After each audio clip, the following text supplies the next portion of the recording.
How centuries of self-isolation turned Japan into one of the most sustainable societies on earth. This is on the conversation by Hiroko Oe, Principal Academic, Bournemouth University.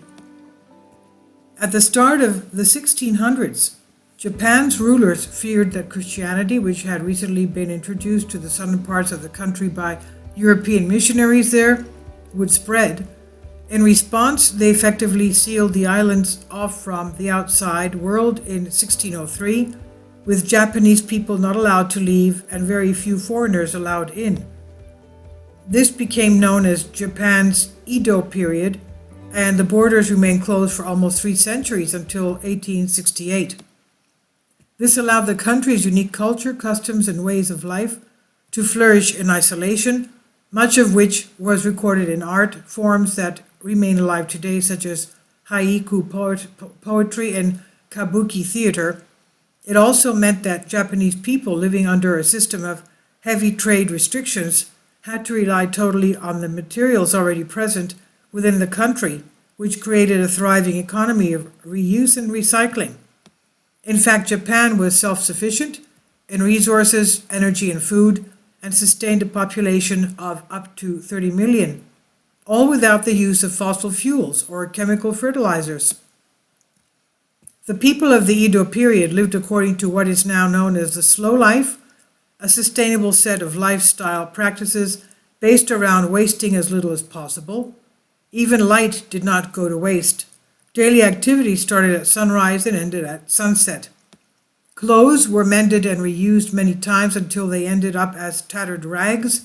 Human ashes and excrement were reused as fertilizer, leading to a thriving business for traders who went door to door, collecting these precious substances to sell on to farmers. We could call this an early circulation economy.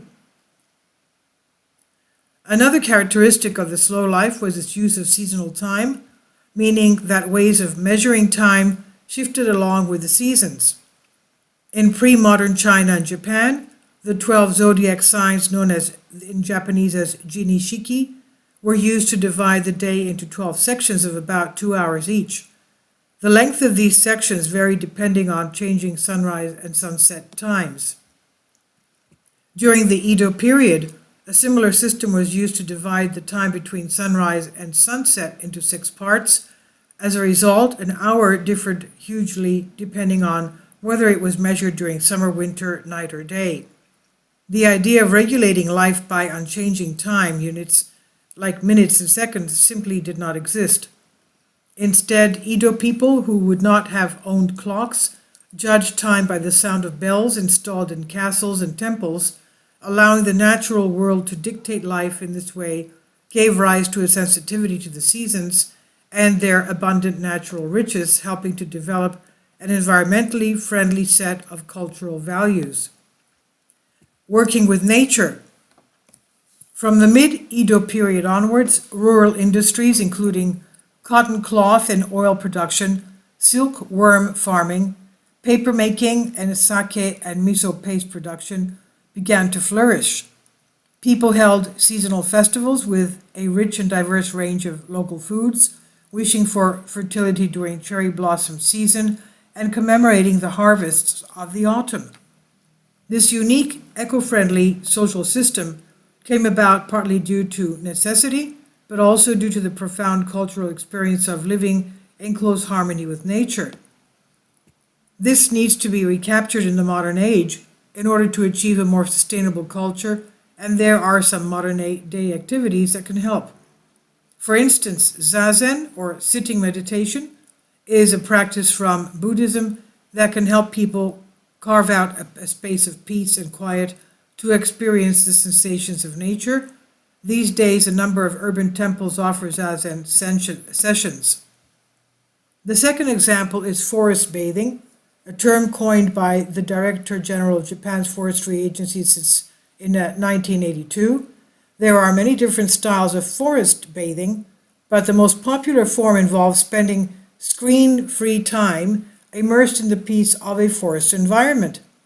Activities like these can help develop an appreciation for the rhythms of nature that can in turn lead us towards a more sustainable lifestyle one which residents of Edo, Japan might appreciate. In an age when we need far more sustainable lifestyles has become a global issue, we should respect the wisdom of the Edo people who lived with time as it changed with the seasons, who cherished materials and used the wisdom of reuse as a matter of course, and who realized the recycling-oriented lifestyle for many years. Learning from their way of life could provide us with effective guidelines for the future. And this is by The Conversation. Hiroko Oe, Principal Academic, Bournemouth University. Please leave your comments. Thank you for your support. Kindly support my Patreon account. The daily posts are 5 videos daily, and they are totally different from what I have on my YouTube channel. Thank you so much for your support and that you find all my content so interesting. You'll find the Patreon account details in the description box below.